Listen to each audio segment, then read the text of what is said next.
কলেজকে সরকার পোষিত করার দাবিতে শুরু গণস্বাক্ষর সংগ্রহ কর্মসূচি। নিশিগঞ্জে এবার কলেজকে বাঁচাতে এবং সরকার পোষিত করার দাবিতে শুরু হলো গণস্বাক্ষর সংগ্রহ কর্মসূচি।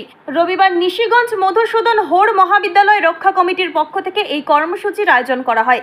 প্রসঙ্গত, দীর্ঘ আন্দোলনের পর 2011 সালে সেলফ ফিন্যান্স পদ্ধতিতে শুরু হয় এই মহাবিদ্যালয়, কিন্তু দীর্ঘ 14 বছর কেটে গেলেও এখনও কলেজটি সরকার পোষিত হয়নি। উল্লেখযোগ্যভাবে গত 3 বছর ধরে কোনো বেতন ছাড়াই অধ্যাপনা ও অন্যান্য কাজ করে আসছিলেন শিক্ষক ও কর্মীরা। সম্প্রতি বিনা পারিশ্রমিকে আর কাজ করতে অস্বীকার করে কলেজ গেটে তালা ঝুলিয়ে কলেজ ত্যাগ করেন তারা। ফলে কার্যত বন্ধ হয়ে যায় কলেজের কাজকর্ম। আমরা নিশিগঞ্জ মধুসূদন হোর মহাবিদ্যালয় রক্ষা কমিটির পক্ষ থেকে আজকে গণস্বাক্ষর সংগ্রহ করছি। রাজ্যের শিক্ষামন্ত্রীর উদ্দেশ্যে এই স্বাক্ষর সম্বলিত দাবিপত্র পেশ করব আমরা।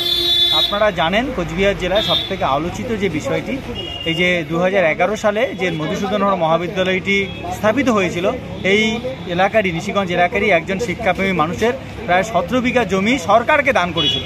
কিন্তু আশ্চর্যজনকভাবে সেই সময়ে সরকারি বা সরকার পোষিত কলেজ করার পরিবর্তে সেলফ ফিন্যান্স বেসিসে এই কলেজটাকে রান করে, চালু করে।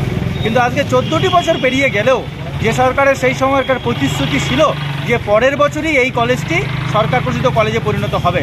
নিশিগঞ্জবাসীর পূর্বতন যে আবেগ প্রত্যাশা, 2009-10 থেকে যে আন্দোলনটা শুরু হয়েছিল সরকারি কলেজের, এবং তাদেরও প্রত্যাশা ছিল যে বছরান্তে 2011-র পরে 2012-তে এটি সরকার পোষিত কলেজে রূপান্তরিত হবে। কিন্তু 14টি বছর কেটে গেলেও কিন্তু সেটা হয়নি।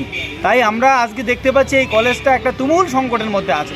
আজকে এই মুহূর্তে কলেজে পাঠরত 3 শতাধিক ছাত্রছাত্রী, তারাও একটা সংকটে আছে। তাদের আগামী দিনের পরীক্ষা কোথায় হবে, কিভাবে হবে, কলেজটা আদৌ খুলবে কিনা, কেননা বিগত 10ই জুলাই কলেজটা শাটডাউন হয়ে আছে, কলেজটা ক্লোজড হয়ে আছে। আমরা দেখেছি 16ই জুলাই এই রাজ্য সড়কে অবরোধ করেছিল এই কলেজের পাঠরত ছাত্রছাত্রীরা।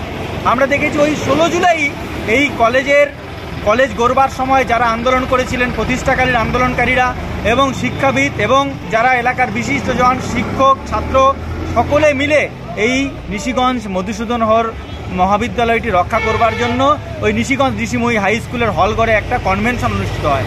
নানান দিক থেকে কনভেনশনে বিভিন্ন বক্তারা বক্তব্য রাখেন এবং তার ভিত্তিতে একটা কমিটি হয়।